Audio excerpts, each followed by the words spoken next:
ఆదికాండము 12వ అధ్యాయం 2వ వాక్యములో ఒక మాట ఉంది. అది ఏమిటంటే, నీవు ఆశీర్వాదకరముగా నుందువు. ఇదే ఆ వాక్యం. స్తోత్రం చెప్పాలి. దీన్ని ఒక్కసారి చదవండి. నీవు ఆశీర్వాదకరముగా నుందువు. ఆశీర్వదించబడాలని ఎంతమందికి ఉంది? హల్లెలూయా. ఖచ్చితంగా నీ చేతి పనుల్ని, నీ ఉద్యోగం, నీ వ్యాపారం, నువ్వు అడుగుపెట్టిన ప్రతి స్థలాన్ని దేవుడు ఆశీర్వదించడానికి సంకల్పము కలిగి ఉన్నాడు. దేవుడు పక్షపాతి కాడు. ప్రియులారా, మీరు గమనించాలి. నేను ఒకరోజు కన్నీళ్లతో ఒక పాట రాసి అన్నది ఫస్ట్ పాట, మొట్టమొదటి పాట పాస్టర్ నవల. అప్పటికి ఏం పాట రాశానంటే, యేసయ్యా, గొంతు లేదు, నా అతిశయమా, నా ఆశ నీవే, నా యేసయ్యా, యేసయ్యా నా అతిశయమా. విద్యలేని పామరుడను నేను, విజయమెన్నడు ఎరుగను దేవా. పోయేటట్టుంది ఆ కొంచెం కూడా. దేవునికి స్తోత్రం. విద్య లేని పామరుడిని విజయం ఎన్నడూ నేను చూడలేదు. కటిక బీదను, పనికిరాని వాడిని ప్రభువా, నన్ను నీ దరి చేర్చావా. నాకు కళ్ళమటి నీళ్లు వస్తున్నప్పుడు రోడ్డు కనిపించట్లా. పొద్దున్నే మిర్చి అడ్లో శాంపిల్ బస్తాలు తేవాలి కోల్డ్ స్టోరేజ్కి వెళ్ళి. అది వెళ్తున్నప్పుడు ఆ రిక్షా బండి తొక్కుంటూ, బెల్లా రిక్షా తొక్కుంటూ వెళ్తున్నప్పుడు ఆ శాంపిల్ బస్తాలు తీసుకురావడానికి నాకు ఈ మాటలు వస్తూ దానికి పాట పాడుతుంటే నా కళ్ళు కనిపించట్లేదు. ఎందుకంటే నా కళ్ళ నిండా నీళ్లు ఉన్నాయి. ఆ రోజుల్లో కండ భుజాన ఉంటుంది అంతే. టక కళ్ళమ్మ నీళ్ళు తుడుచుకునేవాడిని. మరలా వెంటనే నిండిపోయేవి కళ్ళమ్మట నీళ్ళు. ఆ కళ్ళు ఎప్పటికప్పుడే నిండుటను బట్టి రోడ్డు కనపడలేదు. నా కన్న తండ్రి ఆ కన్నీటి, అది పాటో ప్రార్థనో, పాటో విజ్ఞాపనో నాకు తెలియదు, కానీ ఆనాడు నేను ఏడ్చిన ఏడుపు దేవుడు విన్నాడు, చూశాడు.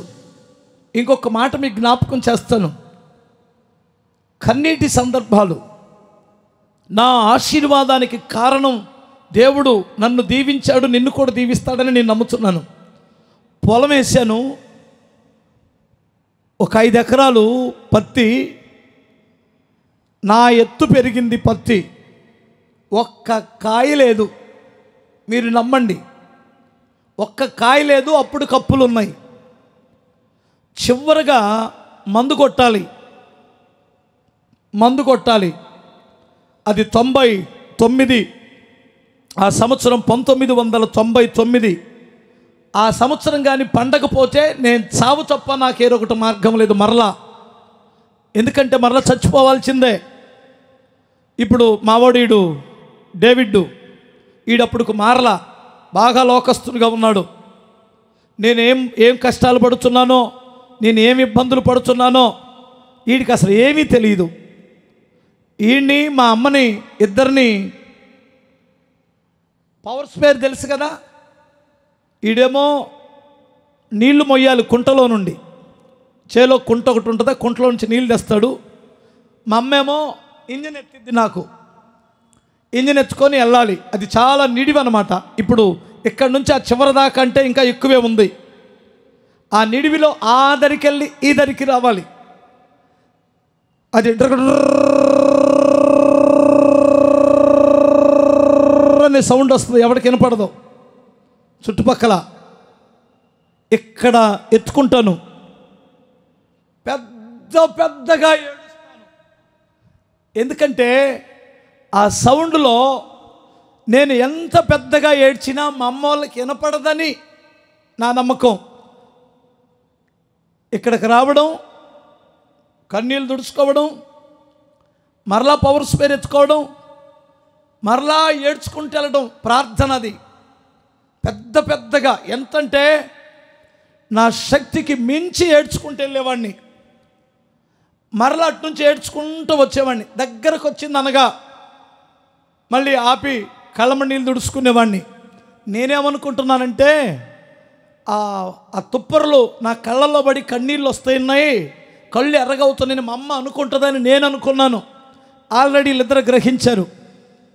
నేను ఆ రోజు ఏడ్చిన ఏడుపు ఏమిటంటే, ఇదే చివరిసారి మందు కొడతా, మరలా నా దగ్గర డబ్బులు లేవు, నేను రాను చేనుకి, మరలా నేను వచ్చి చూసేసరికి కాపు రావాలి, లేదంటే ఇక నా పని అయిపోయినట్టే.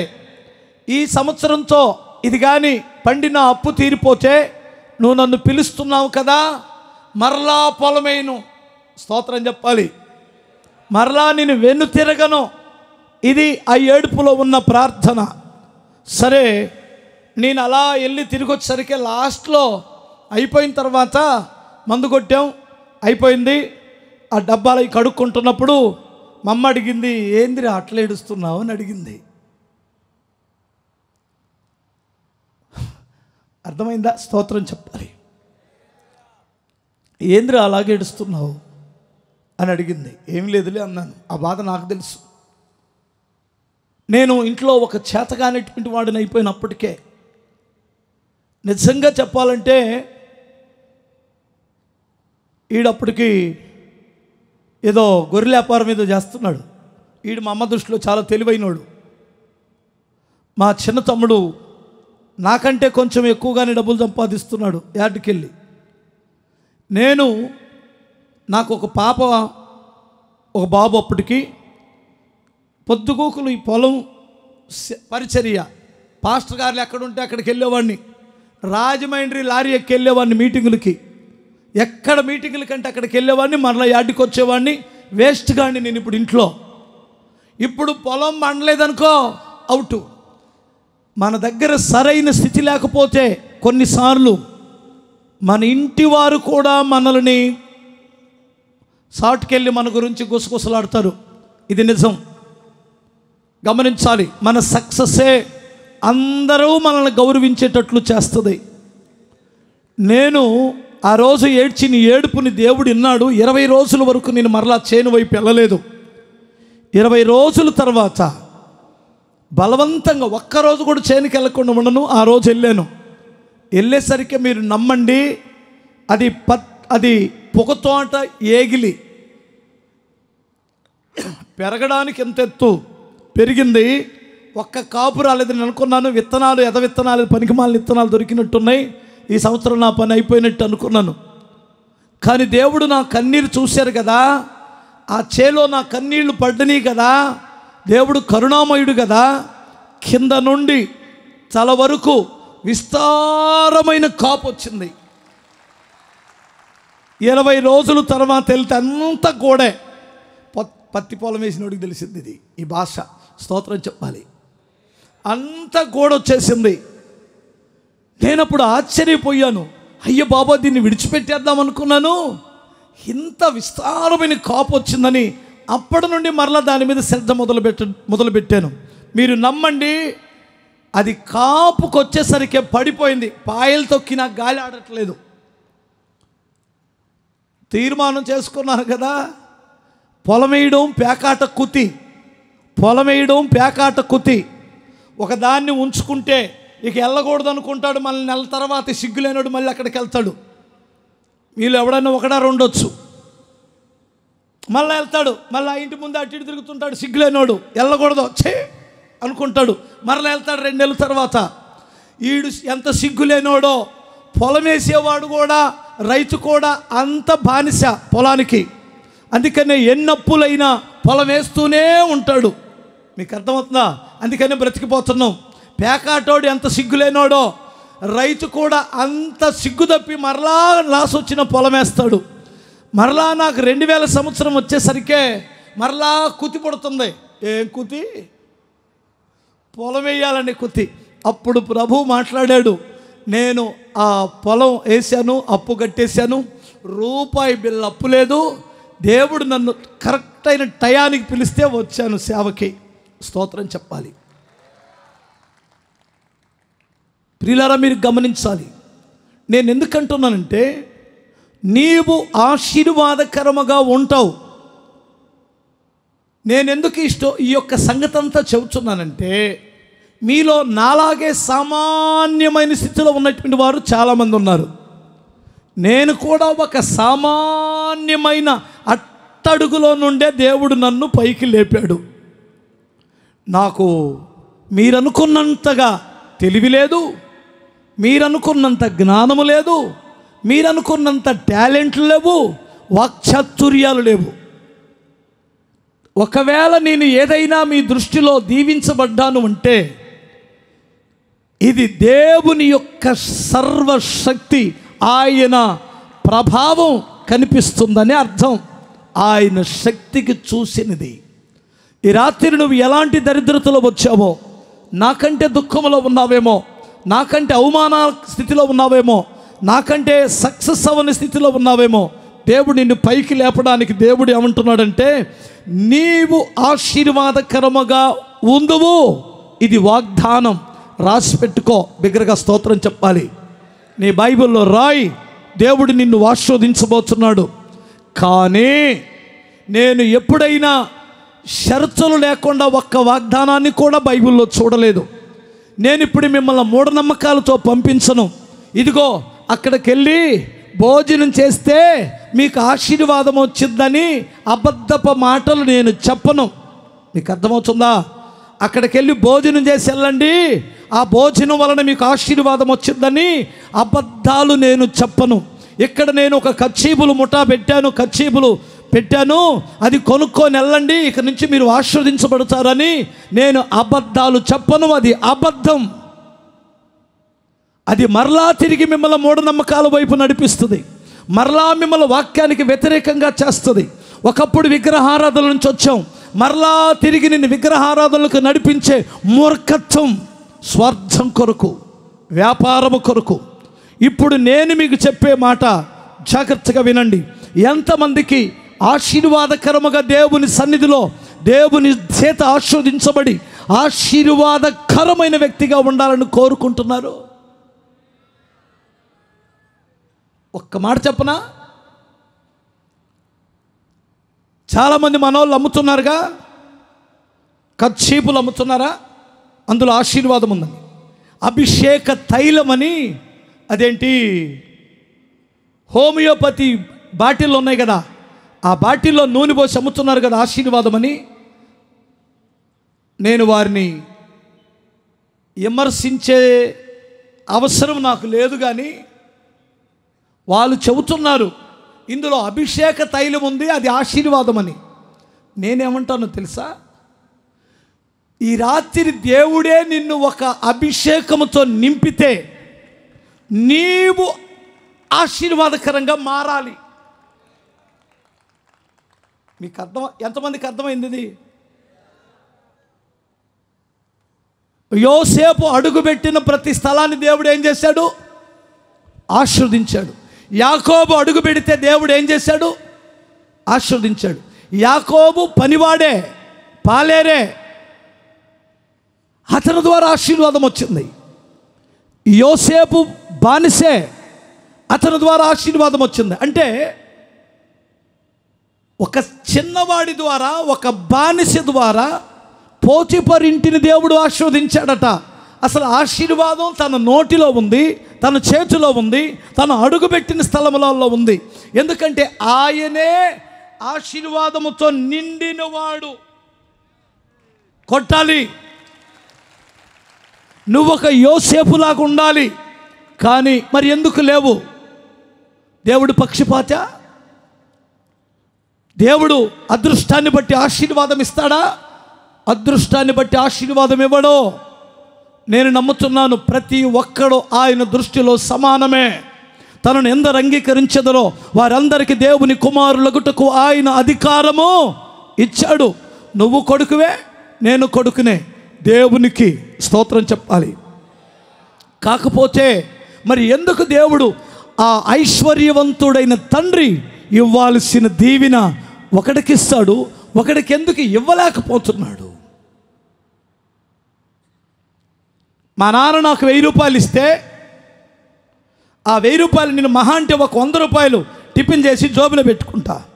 నా చిన్న తమ్ముడికి 1000 రూపాయలు ఇస్తే సాయంత్రాన్ని తాగి లో అనేవాడు. ఇప్పుడు మా నాన్న 1000 రూపాయలు ఎవరికి ఇవ్వడానికి ఇష్టపడతాడు? చెప్పరండి పాస్టర్ గారు. నాకా మా తమ్ముడికా?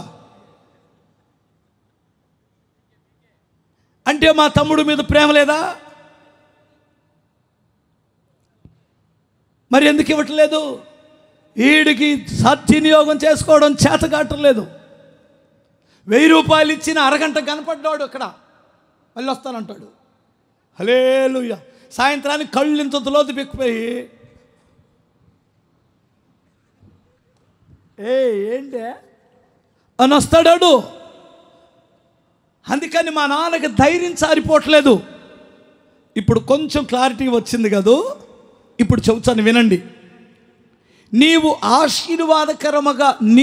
ఆశీర్వాదకరమైన వ్యక్తిగా మారాలి అంటే ఒక్క వాక్యం చదవండి, మీకు అర్థమవుతుంది. ఇర్మీయా గ్రంథం 15వ అధ్యాయం 19 నుంచి 21 వరకు 15వ అధ్యాయం చూడనా నాయనా.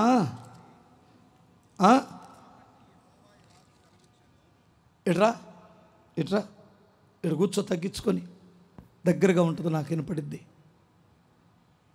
కూర్చో.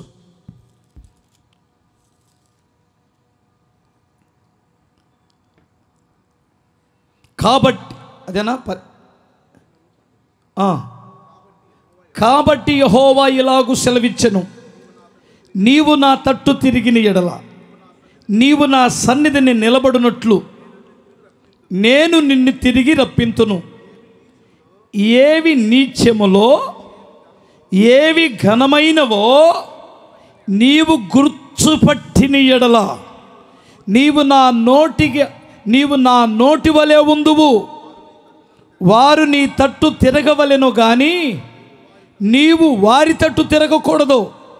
అప్పుడు నిన్ను ఈ ప్రజలను పడగొట్టజాలని విత్తడి ప్రాకారముగాను నేను నిన్ను నియమించుదును. నిన్ను రక్షించుటకును నిన్ను విడిపించుటకును నేను నీకు తోడై ఉందును. గనుక వారు నీ మీద యుద్ధము చేయుదురు గాని నిన్ను జయించకపోదురని యెహోవా సెలవిచ్చుచున్నాడు. హల్లెలూయా. తమ్ముడు వినండి, ఇక్కడ ఒక మాట వినండి. నీవు ఆశీర్వాదకరముగా ఉండాలి అంటే నీవు నా తట్టు తిరిగి. ఎవరి తట్టు? ఇప్పుడు వరకు ఎవరి తట్టు తిరిగావు? ఇప్పుడు వరకు ఎవరి మనసుతో ఉన్నావు? నీవు నా తట్టు తిరిగి, అర్థమవుతుందా?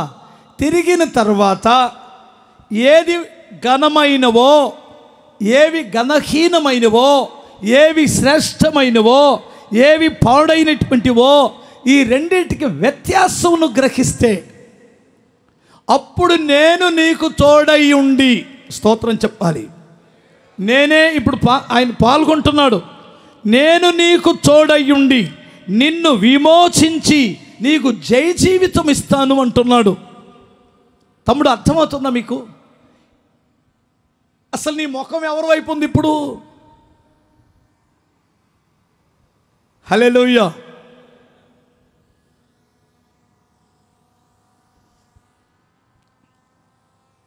మీరందరూ నా వైపు చూస్తున్నారు కదా. ఇప్పుడు ఎవరి ముఖం కనిపిస్తుంది? నా ముఖం. అవును కదా? ఇటు తిరిగి ఉన్నది. ఇప్పుడు నేను దేవుని స్థానంలో ఇక్కడ నిల్చున్నాను అనుకో, నీకు వెనకున్నే కనిపిస్తాయా, ముందున్న దేవుడు కనిపిస్తాడా?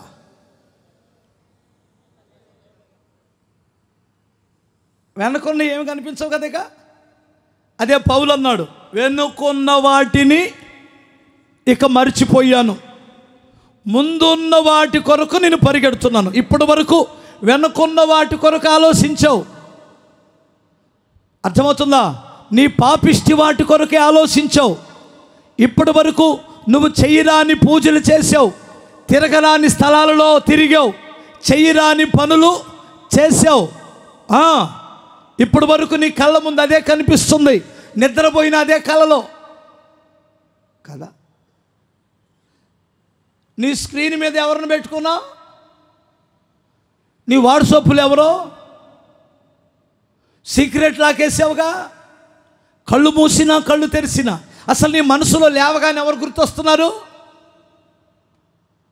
ఏం గుర్తొస్తుంది? వినాలి. ఆదివారం వచ్చేసరికే నీ మనసులో ఏముంది? ఎడి తిరుగుతున్నావు?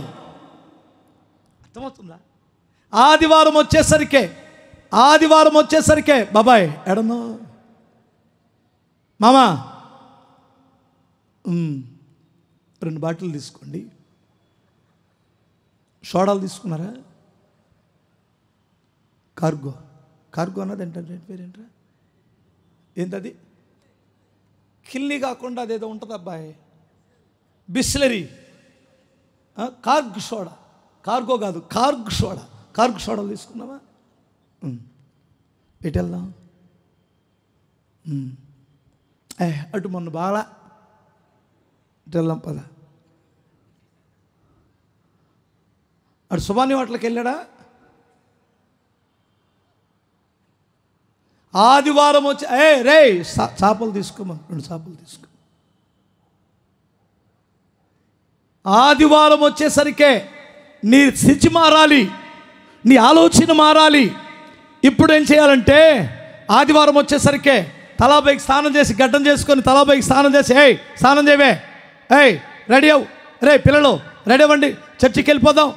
ఫస్ట్ మీ అమ్మని దించేస్తాను, తర్వాత మీరిద్దరు కానీ పిల్లల్ని ఎక్కించుకొని ఈ అడావుల్లో ఎవడైతే ఉంటాడో అతను దేవుని వైపు తిరిగాడు, స్థితి దేవుడు మార్చును.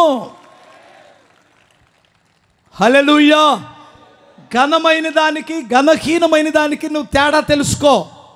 ఏది ఘనమైనవో, ఏవి మంచివో, ఏది నీకు స్థిరమైనవో, ఏవి నీకు ఉపయోగమో, ఏది ఉపయోగము లేదో నువ్వు తెలుసుకో. ఆహారము కాని దాని కొరకు నీ రూకలు ఎలాగూ ఖర్చు చేస్తావు. ఆహారము కాని దాని కొరకు.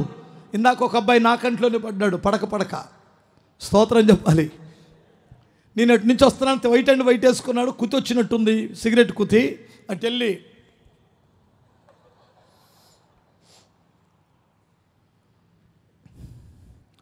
నన్ను చూసి టక్కున పెట్టుకున్నాడు. ఆ అబ్బాయి నన్ను చూశాడు, నేను ఆ అబ్బాయిని చూశాను.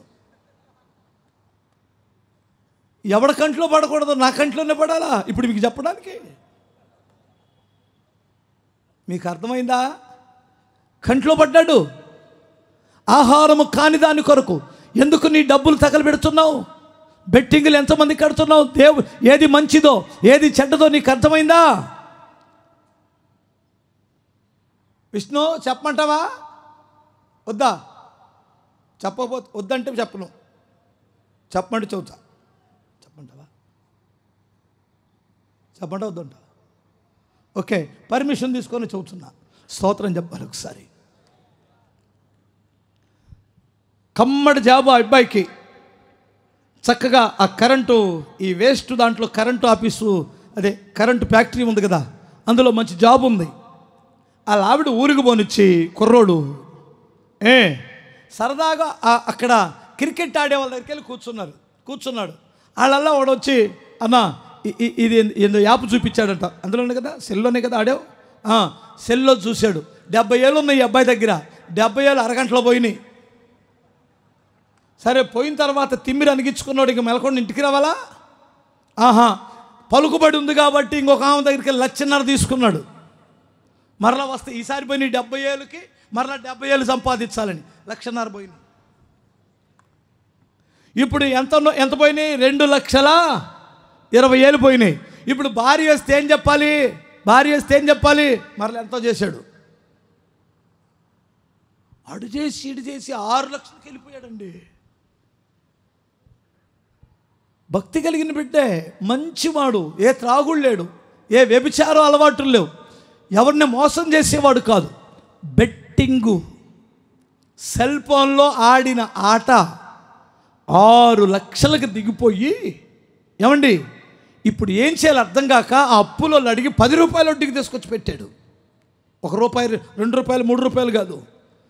ఇప్పుడు ఆ ఇచ్చినోడు రక్తాన్ని పీలుస్తాడు. నువ్వు చచ్చిపోయినా నీ కిడ్నీలు అమ్ముకున్న వాళ్ళకి జాలి ఉండదు. అయ్యా, కిడ్నీలు అమ్ముకోవడం తప్ప నాకేం లేదంటే అమ్ము, ఏమైంది? జలగల కంటే ఎక్కువ వడ్డీ తీసుకునేవాడు చచ్చిపోవడానికి ప్రయత్నం చేస్తే ఆ భార్య ఏమంటుందంటే, అయ్యా నువ్వు చచ్చిపోతే నా బ్రతుకేమిటి, నేను ఎంత కష్టపడైనా తీరుస్తానంటుంది. తర్వాత దేవుడు వాళ్ళకు ఒక మార్గం చూపించాడు. అవన్నీ చెప్పే కాదు, సూపర్ మార్గం చూపించాడు. ఇప్పుడు చిన్నగా ఆ మార్గం, ఆ డబ్బులు కట్టుకుంటారు చిన్నగా. స్తోత్రం చెప్పాలి. తీరిపోలేదుగా, ఇప్పుడే ఆడ తీరిద్ది 6 కదా. స్తోత్రం చెప్పాలి. ఒకసారి నువ్వు ఏది మంచిదో ఏది చెడ్డదో నీకు తెలుస్తుందా? అసలు తిరుగుతావా? ఇంట్లో భార్య నీ కొరకు ఎంత చక్కగా ఎదురు చూస్తుంటే అటు తిరిగావంటగా. ఎటు హలో సోది పెట్టి ఏంది నాటి నుంచి బిజీ వస్తుంది, వాడికి వచ్చానంటే తంతా నిన్ను, నీకు అనుమానం ఎక్కువ, అనుమానం పుట్టి నువ్వు పుట్టావు. ఏయ్ నిజంగా నీకు ఆమెకు అనుమానమా, నువ్వు నిజమా? కరెక్ట్ చెప్పు. ఒక చిన్న కుమారుడు తండ్రిని ఇంటిని విడిచిపెట్టాడు, ఆశీర్వాదకరంగా ఉన్నాడు. చివరికి పందులు తినే పొట్టు దొరకక అల్లాడిపోతూ అప్పుడు గ్రహించాడు, మంచేదో చెడ్డేదో నా తండ్రి ఇంట్లో కూలి వాళ్ళకు కూడా భోజనం దొరుకుతుంది. గమనించాలి. ఎక్కడెక్కడ దరిద్రులందరూ యేసుప్రభు నమ్ముకొని బాగుపడిపోతున్నారు.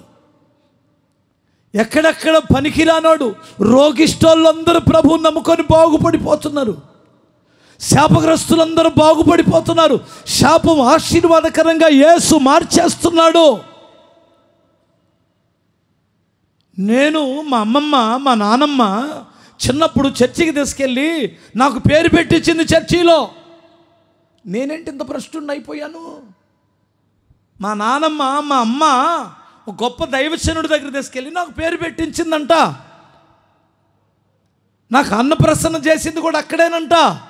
ఏయ్ అబ్బాయి గుర్తు తెచ్చుకో, మీ అమ్మని అడుగు, మీ నాన్న అడుగు, అర్థమవుతుందా?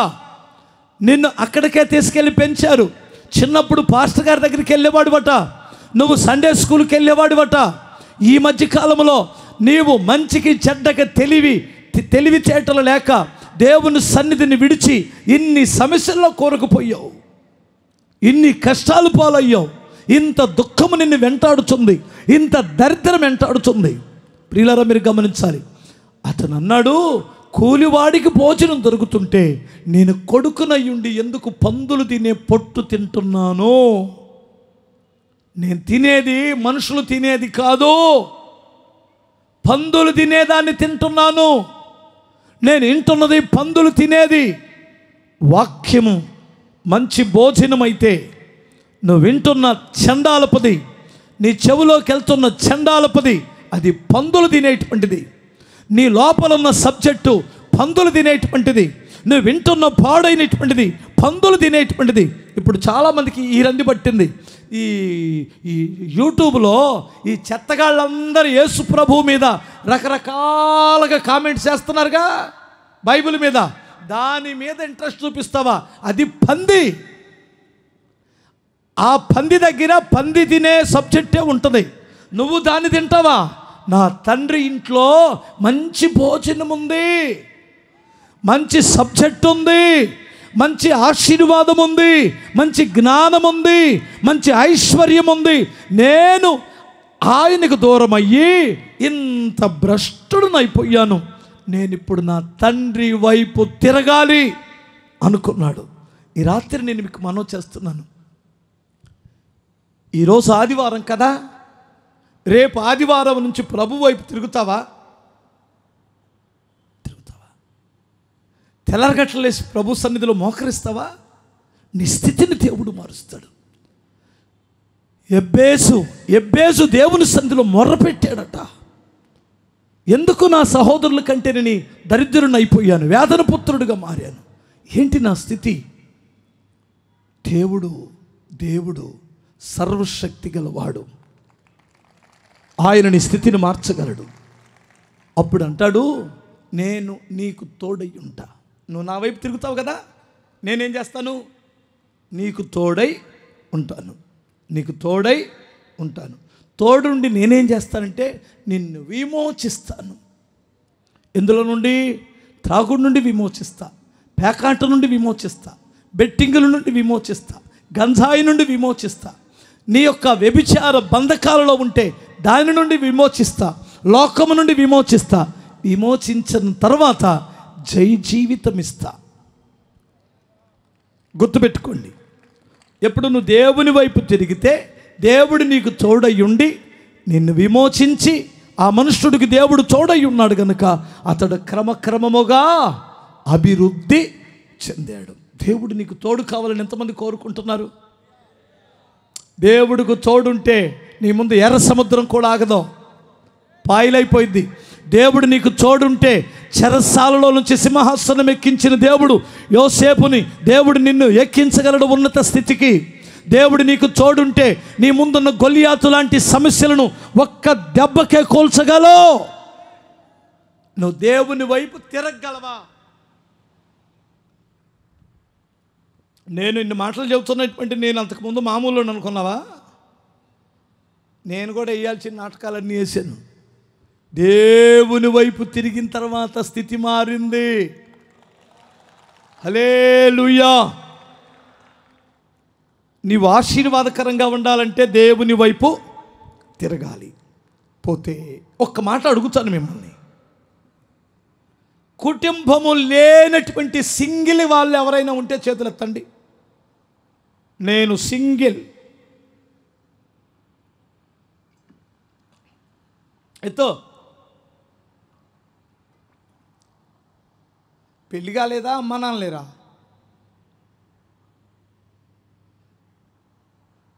సన్నాసివా?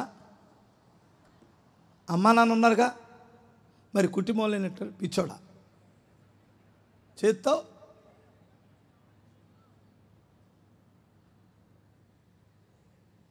మొన్న వెనుకొండ నుంచి వస్తున్నాను, అది ఊరు కర్నూలు నుంచి వస్తున్నాను, వెనుకొండలో ఆగాం. సన్నాసులు అందరూ కలిసి వెళ్తున్నారు. పాపం వాళ్ళకి ఇల్లు లేదు, వాకిల్లు లేదు, భార్య లేదు, పిల్లలు లేదు. అక్కడ పడుకున్నారు, దులుపుకున్నారు, సంచి తగిలించుకొని వెళ్తున్నారు. వాళ్ళు ఎక్కడుంటే అదే ఇల్లు. నాకు ఉసూరు అనిపించింది ప్రాణం. పాపం పిలిచి అన్నం పెట్టే భార్య లేదు, పిలిచి అన్నం పెట్టే అమ్మ లేదు, నానా స్నానం చేయి అని చెప్పే కూతురు లేదు. వాళ్ళని పిలిచాను, 5-6 ఉన్నారు. ఏమయ్యా టిఫిన్ చేశారా అని అడిగాను. చేయలేదు స్వామి అన్నారు. ఒక 500 చేతిలో పెట్టి ముందు టిఫిన్ చేసి అప్పుడు అన్నాను. ఏంది దీర్ఘాయుష్యమంగళే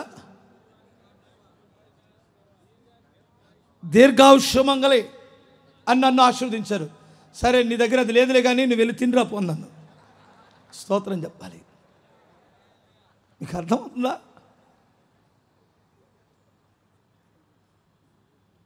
ఆడి దగ్గర అది ఉంటే ఆడెందుకు రోడ్డు అమ్మడు పడుకుంటాడు? అది లేకపోయినా దీర్ఘాయుష్యమంగళం అంటున్నాడు. సాల్లే సంబడం ఆపు, నువ్వు తినిరాపో. నా దగ్గర ఉన్నదేందో నేను ఇస్తాను, తిన్న తర్వాత రండి అన్నాను. స్తోత్రం చెప్పాలి. అప్పుడు చెప్పాను, నేను ఆశీర్వదించనా నిన్నన్ని. వీళ్ళందరూ ఎవరంటే నా శిష్యులు అన్నాడు. స్తోత్రం చెప్పాలి. ఒరే నువ్వు నయం కదరా, 6 శిష్యులు తయారు చేసాడు, మా పాస్టర్ గారు ఒక్కడిని కూడా తయారు చేయట్లా. ఇప్పుడు ఆ శిష్యులందరూ కలిసి ఆయన ఎక్కడికి వెళ్తే అటు వెళ్తున్నారు వీళ్ళందరూ. చూసారా పాస్టర్ గారు, మనోడు ఒక్కడు కూడా తయారు చేయడు. ఏంటో వందనాలు. స్తోత్రం చెప్పగలరు ఒకసారి? సరే, తర్వాత వాళ్ళ సంగతులు ఇప్పుడు చెప్పేది కదలే, అయిపోయింది వాళ్ళతో. బిగ్గరగా స్తోత్రం చెప్పాలి. ఇప్పుడు కుటుంబాలు ఉన్నటువంటి వారు చేతులు ఎత్తండి. ఓకే, నా కుటుంబానికి, నీ కుటుంబానికి ఆశీర్వాదకరముగా నేను ఆశీర్వాదకరంగా ఉండాలన్నటువంటి వారు చేతులు ఎత్తండి.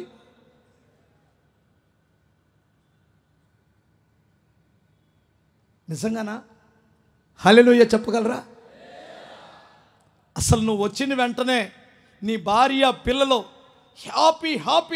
హ్యాపీగా ఉండాలి. మా నాన్న వచ్చాడు అన్నట్టు ఉండాలి. మా నాన్న వస్తున్నాడు, ఈరోజు మా నాన్న వస్తున్నాడు రా. గమనించారా? అరే బాబు నాన్న వస్తున్నాడు రా అని అనాలి. రే నాయన నాన్న వస్తున్నాడు, జాగ్రత్త.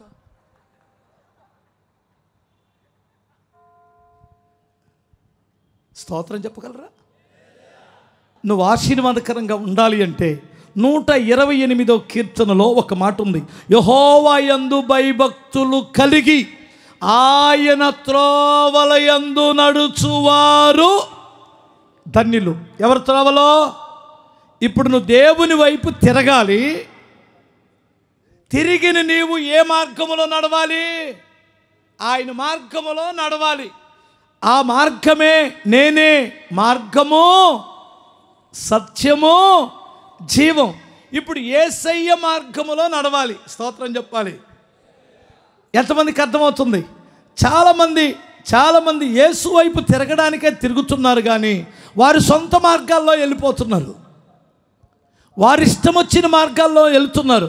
అంటే దైవ చిత్తమునకు లోబడి, దేవుని వాక్యమునకు లోబడి, దైవ చిత్తానుసారమైన అడుగులు ఆయన మార్గములో నువ్వు నడిస్తే నీకొచ్చే ప్రతిఫలం ఏమిటో తెలుసా? నీ భార్య ఫలించు ద్రాక్షవల్లిగా ఉంటుంది. ఫస్ట్ అసలు కుటుంబం కట్టబడడానికి అబ్బాయి ఇందా తమ్ముడు చేతులు చేయొత్తున్నానా? మరలా చేయొచ్చు. ఇందాక ఎత్తిన అబ్బాయి కుటుంబం లేదన్నట్టు. నీకు పెళ్ళి అయితే కుటుంబం వచ్చినట్టేగా. అసలు కుటుంబం ఎలా ప్రారంభమైంది? ఇప్పుడు ఒంటెద్దు బండివా? ఒంటెద్దు బండివే. భార్య రాగానే ఏమైంది? జతెద్దు వచ్చేసింది. స్తోత్రం చెప్పాలి. అసలు భార్య దొరికిన వానికి ఏం దొరికినట్టు? మేలు. స్తోత్రం చెప్పాలి. నిజంగా మేలేనా తేలా? మేలా తేలా? తేలు అన్నటువంటి వారు హల్లెలూయా చెప్పండి. లేనిపోయింది మీ ఆవిడ ఉన్నదనుకో, నువ్వు అంత దూరం వెళ్ళి నా చిగ్గు తెస్తావా? నేను తేలునా? హల్లెలూయా. మేలే. సుబుద్ధి కలిగిన భార్య యెహోవా యొక్క దానం. భార్య దేవుడిచ్చాడు అంటే కుటుంబం దేవుడిచ్చిన శ్రేష్టమైన బహుమానాలలో గొప్ప బహుమానం ఏమిటంటే భార్య. స్తోత్రం చెప్పాలి. అవునా? నమ్ముతారా? స్తుతి చెప్పగలరు ఒకసారి? భార్య దేవుడిచ్చిన బహుమానం అని నమ్ముతారా? నువ్వు చూడగానే, నా ముఖం చూడగానే నీకు చీమలో జరులు బారాడుతున్నాయి అంటగా, నిజమేనా? అలా ఎప్పుడు ఉండకూడదు. దేవుడిచ్చిన భార్య బహుమానం అయితే, ఆమె గొప్ప ఆశీర్వాదం అయితే, మేలైతే, నాకెందుకన్నా నా కర్మదెల్లారి ఇలా దొరికింది, ఈ రాక్షసి దొరికింది నన్ను చెప్పుకోలేకపోతున్నానన్నా. హల్లెలూయా. 2 చేతులు లేపి చెప్పు బాబు. ఈ మధ్యకాలంలో పురుషులు చాలామంది ఒక సంఘం పెట్టారంట. ఏం సంఘమో తెలుసా? ఒక్కడొచ్చాడు, గృహహింస చట్టం కింద చట్టాన్ని చెయ్యాలి, పురుషులు కూడా గృహహింస చట్టం కింద కేసు పెట్టాలి అని ఒక్కడొచ్చాడంట. ఎందుకంటే భార్యాబాధితుడు. ఒక్కడొస్తే ఆడికి 5,000 మంది, ఆయనకి 5,000 మంది తోడైపోయారంట. ఏం చట్టం చేయాలని? ఇప్పుడు మిమ్మల్ని అందరినీ పిలిచింది వాళ్ళ మీద పోరాటం చేయమని కాదు. అది మన పురుష జాతికే సిగ్గుసేటు. ఏమనుకోమాకే, దేవుడు అలా అయితే పెళ్లి చేయడు.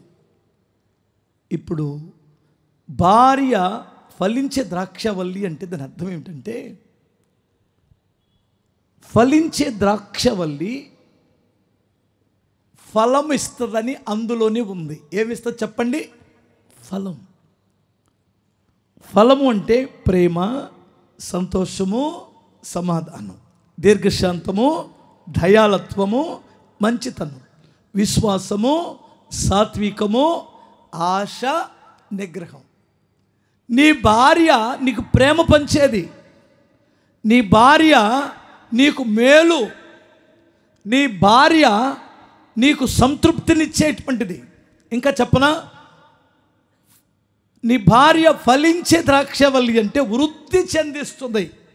నువ్వు ఒక్కడవే కదా, ఆమె కడుపులో నుంచి నీకు 2 పిల్లలు వృద్ధి చెందారు. వా, ఏమి కృపండి, స్తోత్రం చెప్పాలి. ఉంచుకున్న దానికి పిల్లలు పుడితే ఏం సుఖం, అర్థమవుతుందా? ఛీ, ఏం బ్రతుకు. భార్యకి పిల్లలు పుడితే మన యొక్క వారసులు. నానా అనే పిలుపు ఎంత అద్భుతమైన పిలుపు. స్తోత్రం చేయ. ఎవరి ద్వారా వస్తారు? నానాని పిలిచేవారు ఆంటీ ద్వారా వస్తారా?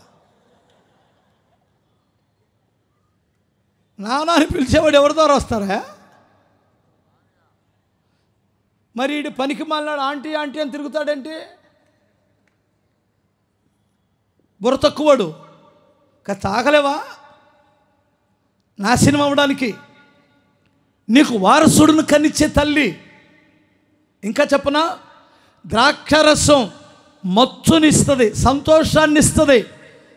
నీకు సంతోషాన్ని పంచగలిగినటువంటిది భార్య. భార్య లేనటువంటి వృద్ధులను అడగండి, భార్య యొక్క విలువేమిటో చెబుతారు. భార్య చచ్చిపోయింది కదా, వాళ్ళని అడగండి. మీ భార్య ఒక్కోసారి ఊరెళ్ళి 1 నెల రోజులు రాకపోతే అప్పుడు తెలిసింది అబ్బాయికి అసలు సంగతే. స్తోత్రం చెప్పగలరా? ఇప్పుడు ఈ భార్యని దేవుడే ఇస్తే, ఆ భార్య ఇలాగూ ఆశీర్వాదకరముగా నీకు ఫలాభివృద్ధి చెందించి నీవు ఆశీర్వాదకరముగా ఉండాలి అంటే, అర్థమవుతుందా? ఆ భార్య దగ్గరికి, ఆ భార్య ఏమి కోరుకుంటుందో నీ దగ్గర నుండి నేను 4 మాటలు చెబుతానే, స్తోత్రం చెప్పగలరా? భార్య ఫలించి నిన్ను సంతోషాన్ని పంచి నీ ఇంటిని వెలుగుగా ఉంచాలి అంటే అసలు ఏం చేయాలి? భార్య ఇంటికి ఇల్లాలు ఇంటికి దీపం అంటారు కదా, దీపమేనా? దీపం ఎక్కడ పెట్టుకుంటే బాగుంటుంది? నడింట్లో ఎత్తైన స్థలంలో చక్కగా పెట్టుకోవాలి, గాలి తగలకుండా. సూర్యులో పెడితే చెప్పరేంటమ్మా? దీపాన్ని సూర్యులో పెట్టి మర్చిపోయామనికి ఏమైద్దో? ఇల్లు కాస్త తగలబడింది. దీపమే వెలుగునిచ్చేదే, సూర్యులో పెట్టమాక. నిన్ను, నీ కుటుంబాన్ని సర్వనాశనం చేయగలదు.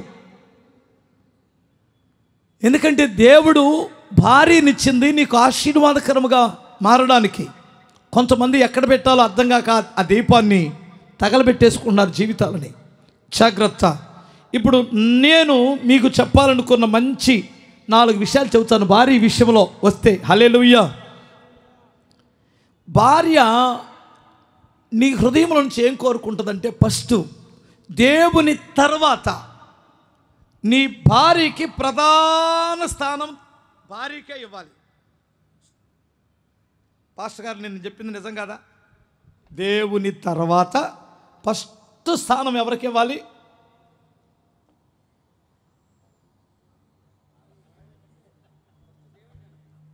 ఫస్టే కదా నేను అన్నది. ఫస్ట్ దేవుని తర్వాత అన్నాను. దేవుని తర్వాత ఫస్ట్ స్థానం దేవుడు భార్యకి ఇవ్వడం న్యాయమేనా? హల్లెలూయా. వాక్యాన్ని సారమేనా? ఇదిగో సేవకులు నాకు కొంచెం తప్పు అయితే తప్పు అని చేతులు ఎత్తండి, కరెక్ట్ అయితే కరెక్ట్. పెళ్లి చేసుకున్నోడికి సంగతి చెబుతుంది. దేవుని తర్వాత నెక్స్ట్ స్థానం మనుషులలో ప్రధాన స్థానం ఎవరిది? నిజమేనా? చెప్పొచ్చా? ఇంకా స్తోత్రం చెప్పాలి ఒకసారి. ఎందుకంటే 24 పెద్దల్లాగా చాలామంది పెద్దలు ఇక్కడ కూర్చున్నారు, అందుకని అడుగుతున్నాను నేను. హల్లెలూయా. ఎందుకంటే ఇప్పుడే తెలిసేసుకుంటే పోయిద్ది. నేను అంటాను, భార్యకి నీవు ప్రధాన స్థానం ఇచ్చినప్పుడు నీ ఇల్లు ఒక చిన్న పరలోకంలాగా ఆమె చేసింది. ఇల్లు ఊడవాలన్నా రోత పట్టించాలన్నా ఎవరి చేతిలో ఉంది? హల్లెలూయా. ఇల్లు కంపు కొట్టాలంటే ఎవరి చేతిలో ఉంది? మన బాత్రూములు కంపు కొట్టాలంటే, మన ఇల్లు కంపు కొట్టాలంటే ఆమె చేతిలోనే ఉంది కదా. దీన్ని బట్టి మీరు అర్థం చేసుకోండి. అంటే నేను అనేది ఏమిటంటే, భార్యకి నా భర్త హృదయంలో ఇంకొక స్త్రీకి స్థానం ఉంది, నాకు 2వ స్థానమో 3వ స్థానమో అసలు స్థానమే లేదు అనుకుంటే నీ కొంప కొల్లేరే. నేనొక్కటే చెబుతాను, తల్లిని ప్రేమించు, భార్య తర్వాత తల్లికి స్థానమే. ఏంటి చూస్తున్నారు? నిజం కదా? ఇదిగో మరలా మీరు ఏమన్నా ఉంటే ఇప్పుడే చెప్పండి. హల్లెలూయా. తల్లిని తండ్రిని విడిచి భార్యను హత్తుకొను. వాక్యం ఇది. విడిచి అంటే దాని అర్థం ఏంటి? ఏరుబోయి అని కాదు. తమను హృదయంలో ఎవరికమ్మా ప్రధాన స్థానం? హల్లెలూయా. అక్కడే నీ కుటుంబం దెబ్బతింటుంది. నిన్ను నమ్మి ఆమె నీ కొరకు సమస్తము త్యాగం చేసి వచ్చింది ఆ తల్లి. ఆమెకి నీ హృదయంలో ఏ స్థానం కోరుకున్నది? మనుషులలో ప్రధాన స్థానం ఆమెదే అయ్యి ఉండాలి. దేవునికి స్తోత్రం చెప్పాలి. కన్న బిడ్డల కంటే కూడా భార్య ఎక్కువ, కన్న తల్లిదండ్రుల కంటే కూడా భార్యే ఎక్కువ. అంతే. దానికి ఎవరైనా వాక్యానుసారంగా వచ్చే నాతో వాదించవచ్చు. ఒక మాట చెబుతున్నాను, నేను వినండి, మీకు అర్థం కావాలి. ఒక ప్రొఫెసర్ గారు పెళ్ళయ్యి ఒక బిడ్డ పుట్టిన ఒక పాప కాలేజీకి వెళ్తే ఆ పాపని పిలిచి ఆమెతో ఒక మాట చెప్పాడు. అమ్మా, నీకు ఇష్టమైన వారి 10 పేర్లు ఈ బోర్డు మీద రాయన్నాడట. ఇష్టమైన వారి పేరు టకటక రాసింది 10 పేర్లు. ఒక 4 పేర్లు ముఖ్యం కాదనుకున్న 4 పేర్లు తుడిచేయన్నాడు. తుడిచేసింది. ఇక 6 పేర్లు ఉన్నాయి. 6 పేర్లు ఎవరి అంటే, తన అత్తగారిది, మామగారిది, తన తల్లిగారిది, తండ్రి గారిది, తన భర్తది, తన కొడుకుది. ఇందులో 2 పేర్లు తుడిచేయమ్మా అన్నాడు. మొట్టమొదటిగా 2 పేర్లు తుడవాలంటే 6 పేర్లలో అమ్మా నాన్న తుడిపిద్దా, అత్తమామ తుడిపిద్దా? దెబ్బకే తుడిపేసింది అత్తమామదే. వాళ్ళు ఎప్పుడు పోతారని ఎదురు చూసే బ్యాచ్ ఉంటుంది కదా. అవును కదా? అది ఇంటర్నేషనల్ గొడవ, నన్ను అడగొద్దు, నేను దానికి పోచాను కాదు. నీ వల్ల కాదు, నా వల్ల కాదు, ఎవడల్ల కాదు. ఈ అత్తమామని ఇద్దరం తుడిపేసింది. ఇంకెవరున్నారు అక్కడ బోర్డు మీద? అమ్మ, నాన్న, కొడుకు, భర్త. ఆ శోధకుల్లాగా ఆ సార్ ఏమన్నాడంటే, అమ్మాయి 4 పేర్లు ఉన్నాయి కదా, అందులో 2 ముఖ్యం అనుకుంటే 2 ఉంచు, ముఖ్యం కానీ 2 తుడిచే అన్నాడు. అమ్మ బాబోయ్, అమ్మా నాన్న ముఖ్యమా, కొడుకు భర్త ముఖ్యమా? కొంచెం బాధేసింది, కానీ ఏముందిలే, నా భర్తే నా కొడుకే ముఖ్యం కదా అనుకొని అమ్మా నాన్న పేరు తుడిసేసింది. చివరకు వాళ్ళే మిగిలింది ఎవరో? భర్త, కొడుకు. ఇప్పుడు ఆ శోధకుడు,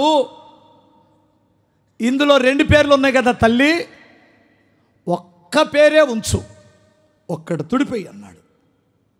ఇంకా అమ్మాయి సున్నితమైన హృదయం ఏడ్చేస్తుంది. అయ్యో బాబోయ్, నా భర్తనా ముఖ్యమా, నా కొడుకు ముఖ్యమా నా జీవితంలో? చెంపలమ్మట అలా కళ్ళమ్మ నీళ్ళు కారిపోతున్నాయి.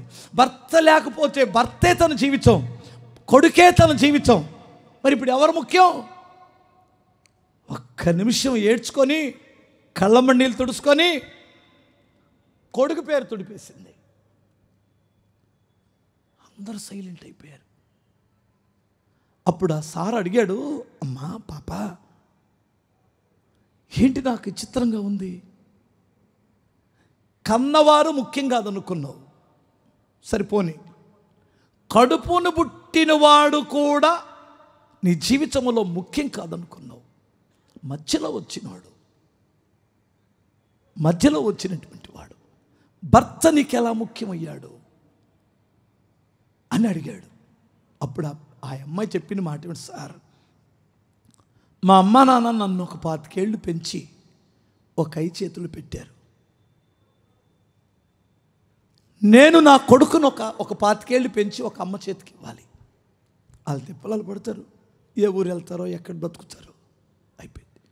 కష్టమైన, సుఖమైన, వ్యాధి అయినా, బాధ అయినా, ఏ స్థితిలోనైనా నన్ను విడిచిపెట్టకుండా నన్ను హత్తుకొని నా కొరకే తన జీవితాన్ని త్యాగం చేసుకున్నవాడు ఎవడైనా ఉన్నాడంటే అతడు నా భర్తే కదా.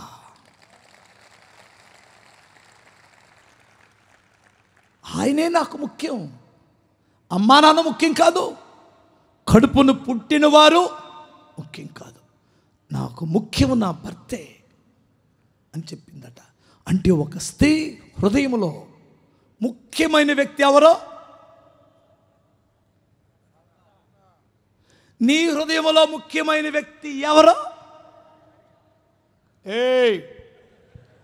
తేడాలు రాకుండా ఇంకొట్టో. నాకు మామూలు మనిషిని అయిపోతాను ఒక్కోసారి కోపం వస్తే. ముఖ్యమైన మనిషి ఆమెనా నీ జీవితంలో? ఇప్పటి వరకు నీ జీవితంలోనికి ఎవరు రాలేదా?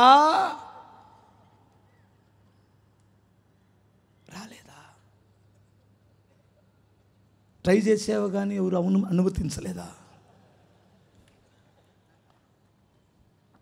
శాపం అక్కడి నుంచేనమ్మా స్టార్ట్ అయ్యేది. ఒకడు అంటాడు, ఇంత ముఖ్యమనుకొని నీ కొరకు అమ్మా నాన్నని, అక్క చెల్లెల్ని, బంధువుల్ని, రక్త సంబంధుల్ని అందరిని కాదనుకొని వస్తే, ఉంటే ఉండు, పోతే పో, న్యాయమేనా? తెగిచ్చిందో ఇల్లు కాలిపోయింది, జాగ్రత్త. తెగిచ్చిందో ఇల్లు కాలిపోయింది, జాగ్రత్త. దేవుడు నీ ఇంటికి వెలుగుగా ఇచ్చాడు. దేవుడు ఆ బిడ్డని. నీ హృదయంలో వేరొక స్త్రీకి స్థానం ఉందంటే ఆమె నిజంగా చెప్పాలంటే, మన హైందవ భాషలో చెప్పాలంటే ఆది పరాశక్తి అయిపోయిందంట. అవుట్ నీ జీవితం. ఏమనుకోమాక ఈ మాట వాడానని. బ్యాలెన్స్ చేయి కుటుంబాన్ని. స్తోత్రం చెప్పాలి. 2 చేతులు చెప్పండి. ఆమె కోరుకుంటున్న దాన్ని నేను చెబుతున్నాను. ఆమె హృదయంలో, నీ హృదయంలో ఆమెకి ఏ స్థానం ఉండాలి? మనుషులలో ప్రధాన స్థానం ఉండాలి. ఇంకా తర్వాతే ఎవరైనా. రెండోది ఆమె కోరుకున్నది ఏమిటంటే, ఆమె నీ సంరక్షణలో, అర్థమవుతుందా? నీ సంపూర్ణ సంరక్షణలో ఉండాలని కోరుకుంటుంది. నువ్వు పట్టించుకోలేదు అంటే ఆమె మనసు ఇరిగిపోయింది. నువ్వు పట్టించుకోవాలి. నువ్వే అర్ధరాత్రి అపరాత్రి వచ్చినా, తిన్నావా, భోజనం చేసావా అని అడగాలి. హల్లెలూయా. ఒకవేళ ట్యాబ్లెట్లు వేసుకునే మనిషి అయితే, ట్యాబ్లెట్ వేసుకున్నావా లేదా? ఒక్క మాటేనయ్యా. నా భర్త ఎంత సంరక్షిస్తాడో, సంఘమును, క్రీస్తు కూడా సంఘమును పోషించి సంరక్షించును. కొట్టగలరా ఒకసారి? సంరక్షణ, నీ సంరక్షణలో ఉండాలి. ఎవరైనా తగాతలాడుతుంటే, ఎవరైనా వారి మీదకి వెళ్ళినప్పుడు, ఆమెను ఏదైనా పాడు మాటలు మాట్లాడుతున్నప్పుడు నువ్వు ఆమె పక్షాన లేవు అనే సంగతి తెలిస్తే ముక్కలైపోయింది ఆమె గుండె. ఆమెకున్న ఆధారం నువ్వు ఒక్కడవే. ఒక మాట చెప్పనా మీకు? స్తోత్రం చెప్పగలరా? ఇంటికి రాగానే నీకు ఏదో చెప్పుకోవాలనిపించింది. ముఖ్యంగా ఉమ్మడి కుటుంబాల్లో అత్త, మామ, మరుదులు, లేదంటే తోడుకోడలు అందరూ కలిసి ఉంటారు కదా. అలాంటి వారు ఏదో ఒకటి అనుకుంటారు, మనుషులు కదా. అనుకున్నప్పుడు ఆమె నీకు ఏదో ఒక బాధ చెప్పుకోవాలని 1000 కళ్ళతో ఎదురు చూసిద్ది. నువ్వు ఇంటికి వస్తావు డ్యూటీ నుండి, వచ్చిన వెంటనే నీకు కాస్త నీళ్ళు ఇచ్చో, కాఫీ ఇచ్చో, ఆ తర్వాత ఏమండి మరే పొద్దున మీ అమ్మగారు, పొద్దున తోడుకోడలు, పొద్దున ఆడబిడ్డ అన్నాను. ఏయ్ మొదలెట్టావా సోది? ఎవరమే ఈ సోది నా దగ్గర చెప్పాక అవుట్ అయిపోయినట్టే. నువ్వు వెళ్ళి మీ అమ్మ మీద తగాతాడాల్సిన అవసరం లేదు, మీ అక్క మీద తగాతాడాల్సిన అవసరం లేదు, మీ వదిన గారి మీదో మరదల మీదో సగాతాడాల్సిన అవసరం లేదు. బాధ విను. ఆమె నువ్వు వాళ్ళ మీద గొడవ పడాలని కాదు నీతో చెబుతుంది. మరి ఎవరితో చెప్పుకోవాలి? అప్పుడే కుటుంబాలు పాడవుతున్నాయి. నేను చెప్పేది నిజమేనా? స్తోత్రం చెప్పాలి. వింటావా? నీ సంరక్షణ ఆమెకుందా? అట్లా లేనప్పుడు జరుగుతున్న ప్రమాదం ఏమిటంటే, చిన్ననాటి స్నేహితులు, ఎప్పుడో ఉన్న ఫ్రెండ్స్, కాలేజీలో ఫ్రెండ్స్, స్కూల్లో ఫ్రెండ్స్, ఎక్కడైనా వాట్సాప్లోనో, ఫేస్బుక్లోనో, అర్థమవుతున్నా ట్విట్టర్లోనో ఎక్కడైనా కనిపిస్తే అప్పుడు ఈ బాధలు వారికి పంచుకుంటుంటారు. గమనించారా? మీరు గమనించారా? సురేష్ కూడా వచ్చాడు. మనిద్దరం 10th క్లాస్ ఫ్రెండ్స్ కదా. ఎక్కడున్నావు? హైదరాబాద్లో ఉన్నావా? ఈ ఇంట్లో నాకు అస్సలు నెమ్మది లేదు సురేష్, అసలు నా మాట పట్టించుకోడు సురేష్. ఫ్రెండ్లీ అంతే. ఈ సురేష్ ఏం పెడతాడంటే, అయ్యో అలాగైందా పద్మ,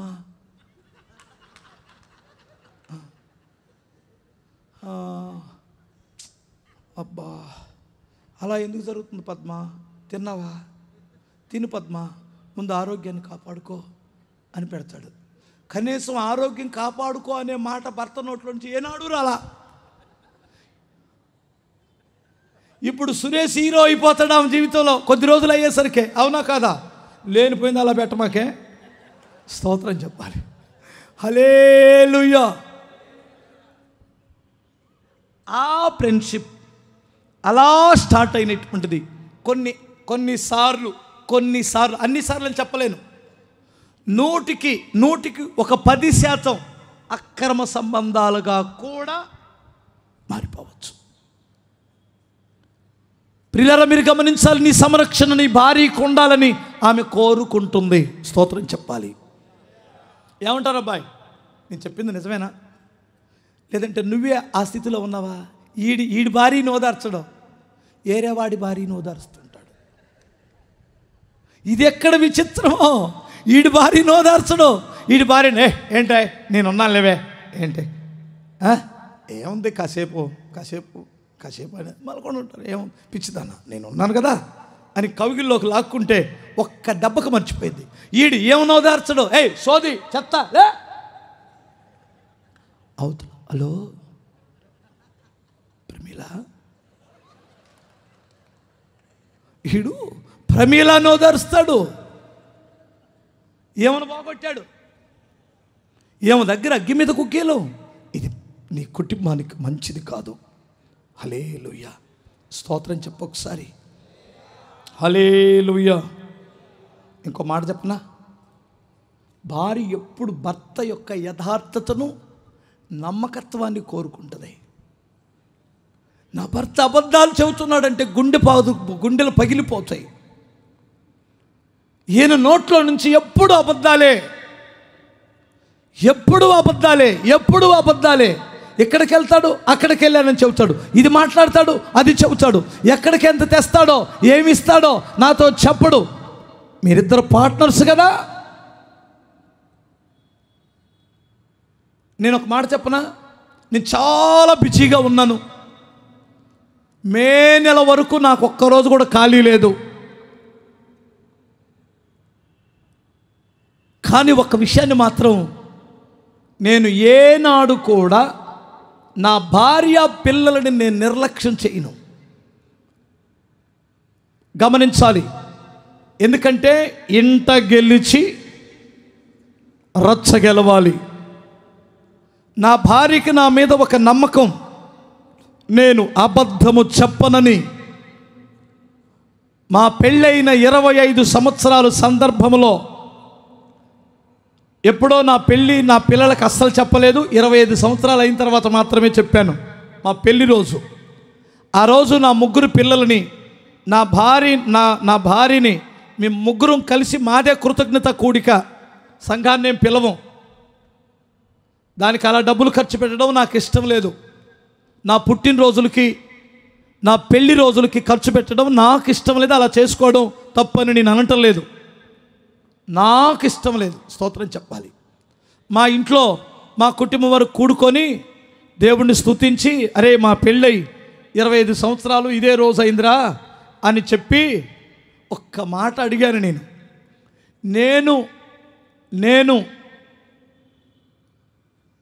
నేను చెబుతున్న విషయాలలో కుటుంబాల గురించి ఎక్కువ చెబుతాను కదా, మీకు నచ్చని ఏమైనా నేను చేస్తున్నానా అని అడిగి, నేను ఎప్పుడైనా అబద్ధాలు చెప్పడం మీరు విన్నారా? నా పిల్లలని, నా భార్యని ముఖాముఖిగా అడిగాను. నేను ఏమి చెబుతున్నానో, దానిని నేను ఏ విషయంలో తప్పిపోయానో మీరు చెప్పగలరా? నేను సరి చేసుకుంటాను ఈరోజు అని ముఖాముఖిగా అడిగాను. నా భార్య పిల్లల కన్నీళ్ళు పెట్టుకొని, మేము దానిని ఎప్పుడు చూడలేదన్నారు. నాకు కూడా కన్నీళ్ళు వచ్చినాయి. స్తోత్రం చెప్పాలి. ఓ పర్వాలా, ఈ 25 సంవత్సరాల జర్నీలో అర్థమవుతుందా, ముఖ్యంగా నేను బోధిస్తున్నటువంటి దానిని నా భార్య యాక్సెప్ట్ చేయకపోతే, నా పిల్లలు ఇది అబద్ధం, ఈయన స్టేజీ మీద ఇలా చెబుతాడు అనేది కానీ వారి హృదయంలో ఉంటే పని చేయదు కదా. ముందు మీ సంగతి పక్కన పెట్టుకో, ముందు నాతో ఉన్నటువంటి వారు కదా నా స్థితిగతులు చూడాలి.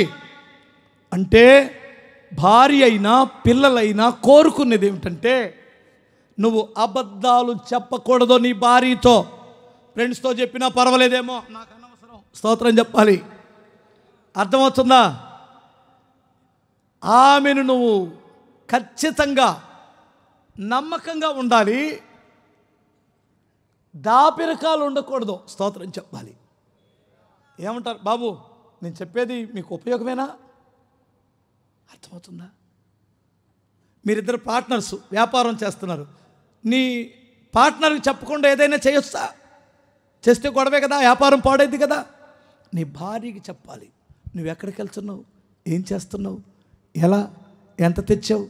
ఒక్కొక్క తల్లి ఏడుపు ఏమిటంటే, ఎంత జీతమో కూడా నాకు చెప్పడు అన్నయ్య, ఎంత అప్పు తెచ్చాడో నాకు చెప్పడు అన్నయ్య.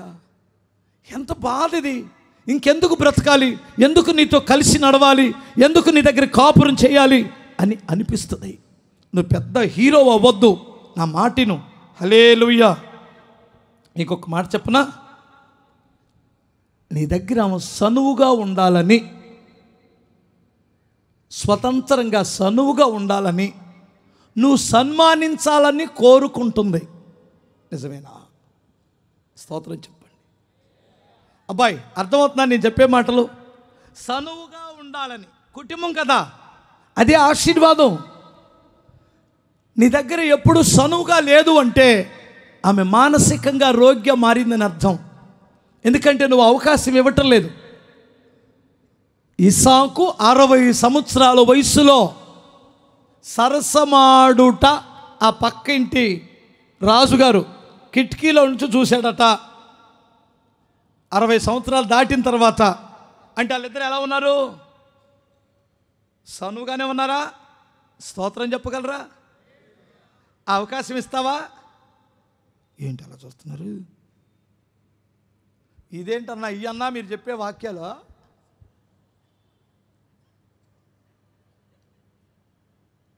మా వాళ్ళు చాలామందికి అర్థం కాక మైండ్ పోతుంది. ఇదే వాక్యం. అసలు పునాదులు చెడిపోతే ఇల్లు ఏడ కడతావమ్మా? పునాదులు చెడిపోయిన తర్వాత ఇల్లు దేని మీద కడతావో నాకు చెప్పు. కుటుంబం బాగున్నప్పుడు నీ వ్యాపారం సక్సెస్ అయింది. కుటుంబం బాగున్నప్పుడు నీ ఉద్యోగములను సక్సెస్ అవుతావు. కుటుంబం బాగున్నప్పుడు నీ సేవ సక్సెస్ అవుతుంది.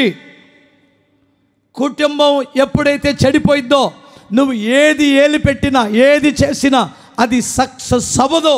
నీకు పెళ్ళి కాకపోతే ధన్యుడివి, పెళ్ళి కాకపోతే ధన్యుడివి. నువ్వేదైనా చేసుకోవచ్చు, ఏసు రక్తమే చెయ్యం. ఏమన్నా భానుప్రసాద్ అన్న, పెళ్ళైన తర్వాత పిల్లగాళ్ళు కథలు పడకూడదు. ఇక్కడ కరెక్ట్ చేసుకొని పునాది కరెక్ట్ చేసుకొని ఇల్లు కట్టుకోవాలి. స్తోత్రం చెప్పాలి. నువ్వేమైనా లేపు. అర్థమవుతుందా? ఈ రోజున మీరు గమనించండి, పోలీస్ స్టేషన్కి వెళ్తే అన్ని కేసులు ఇవే. భార్యాభర్తల కేసులే. పోలీసులకు వచ్చే ప్రతి 100 కేసులు వస్తే 80 కేసులు ఇవే ఉన్నాయి. ఫోన్ మాట్లాడాడు, ఫోన్ మాట్లాడింది, డబ్బులు తెమ్మంటున్నాడు, వేరే దాంతో మాట్లాడుతున్నాడు. అర్థమవుతుందా? నన్ను తంతున్నాడు, నన్ను కొడుతున్నాడు, తాగొస్తున్నాడు, నన్ను పట్టించుకోవట్లేదు, నా పిల్లలను పట్టించుకోవట్లేదు. ఇదే కదా కేసులు, అవునా కాదా? ప్రతి కేసు ఇదే. అల్లాడిపోతున్నారు పోలీసు వాళ్ళు. అర్థమవుతుందా? మీకందరికీ నేను మనవి చేసేది ఏమిటంటే, నువ్వు దేవుని మార్గములో నడిస్తే నీ భార్య ఫలించే ద్రాక్షవల్లిగా ఉంటుంది. స్తోత్రం చెప్పాలి. హల్లెలూయా.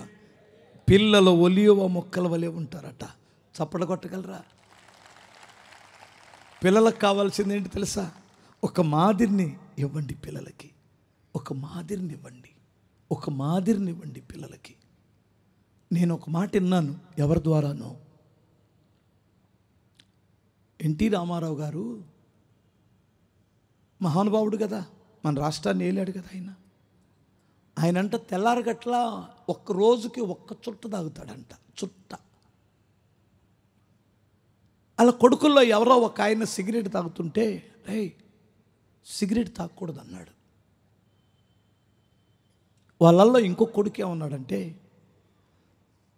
నువ్వు చుట్ట తాగుతున్నావుగా నాన్న అన్నాడు. ఆ మాటకి తను నొచ్చుకొని, నిజమే కదా, ఆ రోజు నుంచి ఆయన చచ్చిపోయేంత వరకు చుట్ట ముట్టలేదట.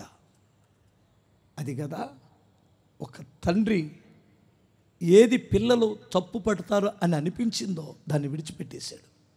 ఒక డాక్టర్ దగ్గరికి జలుబు చేసిందని ఒక బాబుని తీసుకెళ్తే, ఎందుకురా నీకు జలుబు చేసిందంటే, ఈడు బెల్లం తింటాడండి డైలీ అని చెప్పిందంట తల్లి. బెల్లం తింటాడా? నెల తర్వాత రాపో అన్నాడు. నెల తర్వాత వెళ్ళిన తర్వాత అప్పుడు ఈ డాక్టర్ గారు చెప్పాడు, రే బెల్లం తినమాక జలుబు చేసింది అన్నాడు. అప్పుడు ఆ తల్లి ఏమడిగిందంటే, సార్ పోయిన నెలలో వచ్చినప్పుడే ఈ మాట చెప్పొచ్చుగా సార్, బెల్లం తినొద్దని. ఇప్పుడు చెప్పారు, నెల రోజుల తర్వాత ఇటు చీది అల్లాడాడని చెప్పిందట. నేను పోయిన నెలలో ఎందుకు చెప్పలేదంటమ్మా, ఈ ఎదవ బుద్ధి నాకు కూడా ఉంది, బెల్లం తినే బుద్ధి. నేను ఈ నెల రోజుల్లో మానేసి ఈడికి బెల్లం తినొద్దని చెప్పానమ్మా, నేను మానేను ఈడి గురించి అన్నాడట. అంటే ఒక తండ్రి పిల్లలకి మాదిరికరముగా ఉంటే నీ పిల్లలు నిత్య జీవానికి వారసులు అవుతారు. స్తోత్రం చెప్పగలరా? నువ్వు మందు తాగావు, వాడు గంజాయి తాగుతున్నాడు, అంతే కదా. నువ్వు పేకాటాడావు, వాడు బెట్టింగులు కడుతున్నాడు. నువ్వు పనికి మాలిన వేషాలు వేస్తే వాడు ఇంకొక మార్గంలోకి వెళ్తాడు. దయచేసి మీకు మనవి చేస్తున్నాను, నీ పిల్లల కొరకైనా నువ్వు మారు. స్తోత్రం చెప్పాలి. నీ పిల్లల కొరకైనా నీలో మార్పు రావాలి. ఈ రోజు నుంచి ఒక మంచి తండ్రిని నీ పిల్లలు చూడాలి. పిల్లలతో సమయం గడుపుతున్నామా? ఎంతమంది పిల్లలతో సమయాన్ని గడుపుతారు? దేవుడు మిమ్మల్ని దీవించును గాక. హల్లెలూయా. పిల్లలను భుజాల మీద ఎక్కనిస్తారా? ఏ తండ్రి అయినా భుజాల మీద ఎక్కనిస్తున్నాడా? ఆ సనువివ్వండి పిల్లలకి. ఒక టైం వస్తుంది, ఆ టైంలో నువ్వు పిల్లలతో ఆడుకోవడానికి వాడికి తీరికుండదు, వాడు ఉండడు. ఎందుకంటే నువ్వు ఇప్పుడు ఫ్రెండ్ అయిపోవాలి తండ్రి. కొడుక్కి తండ్రి ఫ్రెండ్ అవ్వండి, స్తోత్రం చెప్పాలి. అర్థమవుతుంది. అలానే నేను సనువివ్వమని చెప్పడం లేదు, సనువివ్వమని చెప్పడం లేదు. సింహం కూడా తన పిల్లలతో ఆడుకుంటుంది, నువ్వు ఆడుకోలేకపోతున్నావు. వచ్చిన దగ్గర నుంచి సెల్ ఫోనే, వచ్చిన దగ్గర నుంచి సీరియస్, వచ్చిన దగ్గర నుంచి గొడవలే, పిల్లలను నువ్వు పాడు చేస్తున్నావు. నా మాట వినండి, పిల్లలకి సమయం ఇవ్వండి. మీ పిల్లలు ఒలివ మొక్కల వలె ఉంటారు. స్తోత్రం చెప్పగలరా? పెళ్ళి కాని యవనస్తులైన పిల్లలు ఎవరైనా ఉంటే చేతులు ఎత్తారా? అబ్బా చాలామంది ఉన్నారు. నేను మీకు పెళ్లి చేయటానికి కాదు ఎత్తమంది.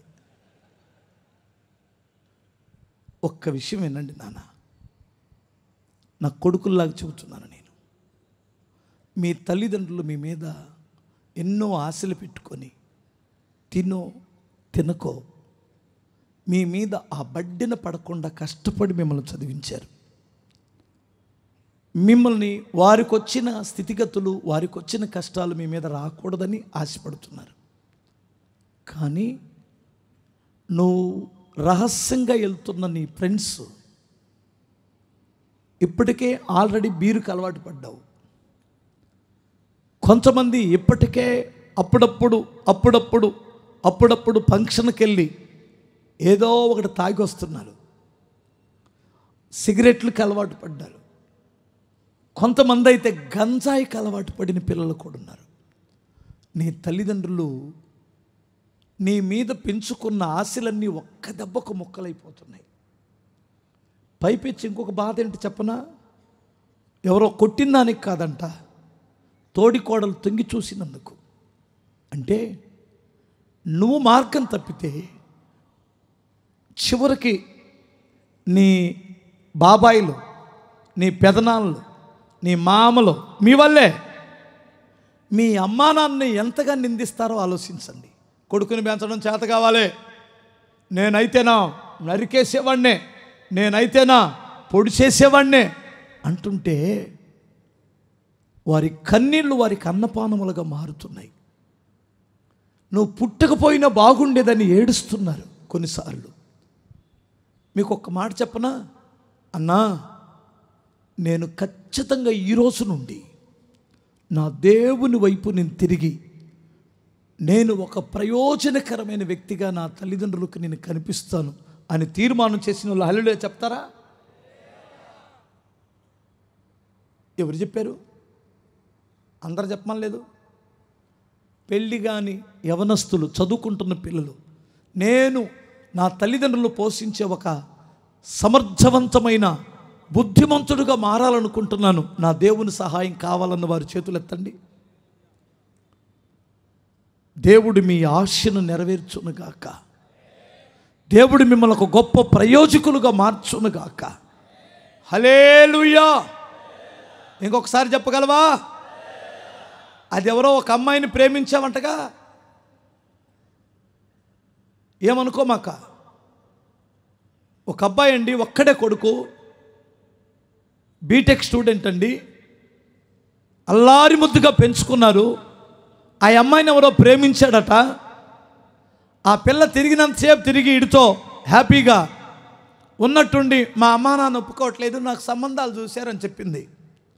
అదేంటి, మన ఇద్దరం పెళ్లి చేసుకుందాం అనుకున్నాం కదా అంటే, అవును అనుకున్నాం కానీ మా అమ్మా నాన్న నేను బాధ పెట్టలేను, నేను పెళ్లి చేసుకుంటాను, బాయ్ బాయ్ బాయ్. ఆ అమ్మాయి వాళ్ళ అమ్మ నాన్న మాటిని పెళ్లి చేసేసుకుంది. ఈడు వెంటనే వచ్చి గడ్డి మందు దాకా చచ్చిపోయాడండి. గుట్టు అర లీటర్ తాగేశాడు గడ్డి మందు, చచ్చిపోయాడు. ఆ తల్లిదండ్రులు బాధ చూస్తే నా కడుపు తరుక్కుపోయింది. ఎవరా అమ్మాయి? నీ తల్లిదండ్రులు ఎవరు? అసలు ఆమెకి నీకున్న బంధం ఏమిటి? నీ తల్లికి తండ్రికి నీకున్న బంధం ఏమిటి? ఎందుకు ఆ పిచ్చి పని చేస్తున్నావు? ఎవరైనా నీకు చెప్పేవాడు లేడా అని అర్థం చేసుకోవా? ఒక్కసారి మీరు ఆలోచించండి. బాబు, నా మాట అర్థమవుతుందా? కొంచెం లేట్ అయినా పర్వాలేదు కానీ నేను టైం చూడకుండా చెబుతున్నాను. ఈరోజు నీ ఇల్లు ఒక పరలోకంగా ఉండాలి అంటే స్తోత్రం చెప్పాలి. ఒక కొడుకు యోసేపు లాంటి ఒక కొడుకు పుడితేనే ఉద్ధరించే కొడుకు, దావీదు లాంటి ఒక కొడుకు పుడితేనేమండి.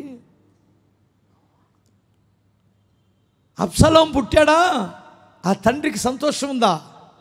సొలొమోన్ను బట్టి, సొలొమోన్ లాంటి కొడుకు ఒక్కడు పుడితేనేమండి ఆ తండ్రి హృదయం ఎంత హర్షిస్తుందో. అదే కడుపులో అబ్షాలోము పుట్టాడు, నాశనకరమైనటువంటి వ్యక్తి, మిడివేళపు వాడు, మిడివేళంగానే చచ్చిపోయాడు, మధ్యలోనే పోయాడు. అతనికి దీర్ఘాయుష్యం లేదు, ఎందుకంటే తల్లిని తండ్రిని సన్మానించినటువంటి వాడు, తన తండ్రి మీదకి కత్తెత్తినటువంటి వాడు, తన తండ్రి మీదకి కాలెత్తినటువంటి వాడు, ఆడెందుకు తీరాలా బ్రతికాడు? చచ్చిపోయాడు. సొలొమోను చూడండి, ప్రపంచానికి ఆశీర్వాదకరమైన వ్యక్తిగా మారాడు. స్తోత్రం చెప్పగలరా? ఇప్పుడు నేను 2 విషయాలు చెప్పాను. దేవుని వైపు తిరిగితే నీవే ఆశీర్వాదకరమైన వ్యక్తిగా మారుతావు, ఎందుకంటే దేవుడు నీకు తోడుంటాడు. నువ్వు దేవుని మార్గములో నడిస్తే నీ కుటుంబానికి నీ ఒక ఆశీర్వాదకరమైన వ్యక్తిగా మారుతావు. కుటుంబానికి, అందరికి ఆధారము నువ్వే, నీ కుటుంబానికి ఆధారము నువ్వే. నువ్వు ఆశీర్వాదకరంగా మారాలి. ఒక్క మాట చెప్తాను, దేవుణ్ణి ప్రేమించేవారు బలముతో ఉదయించు సూర్యుని వలె ఉంటారన్నాడు. ఆయనను ప్రేమించు వారిని 1000 తరాల వరకు నేను కరుణించువాడునై ఉన్నానన్నాడు. నువ్వు దేవుణ్ణి ప్రేమిస్తే అనేకులకు ఆశీర్వాదకరంగా మారిపోతావు. హల్లెలూయా చెప్పగలరా? ఎవరిని ప్రేమిస్తే?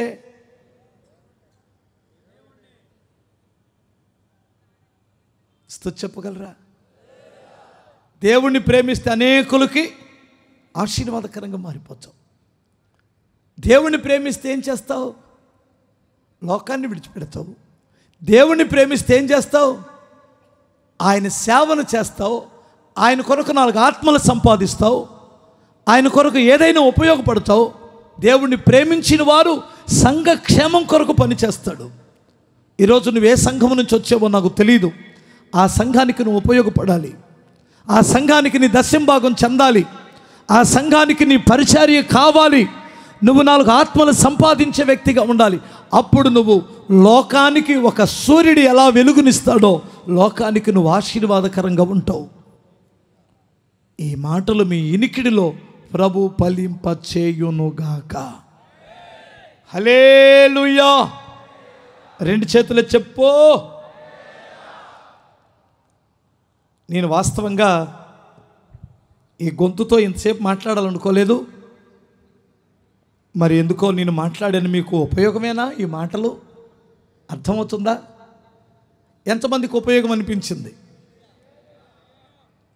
నేను 3 మాటలు సింపుల్గా, నువ్వు ఇప్పుడు వరకు ఎటువైపు తిరిగావో ఇప్పుడు దేవుని వైపు కానీ తిరిగితే దేవుడు నీకు తోడయ్యుండి నిన్ను ఆ పాపిష్టి బంధకాల నుంచి విమోచించి నీకు జయ జీవితాన్ని ఇస్తాడు. నువ్వు అప్పుడు ఆశీర్వాదకరమైన వ్యక్తిగా మారుతావు. అలా ఉన్నప్పుడు నువ్వు దేవుని మార్గములో కానీ నడిస్తే, వాక్యానుసారంగా కానీ నడిస్తే నీ కుటుంబానికి ఆశీర్వాదకరమైన వ్యక్తిగా మారిపోతావు. నువ్వు ఒక్కడవ చాలు నీ కుటుంబానికి ఆశీర్వాదం. దేవుణ్ణి ప్రేమించి లోకాన్ని విడిచిపెట్టగలిగితే ఒక సూర్యుని వలె ప్రకాశించినట్లు అనేకులకి ఆశీర్వాదకరంగా మారిపోతావు. దేవుణ్ణి ప్రేమించగలిగితే ఇలాగూ దేవుడు మిమ్మల్ని సిద్ధపరుచునగాక.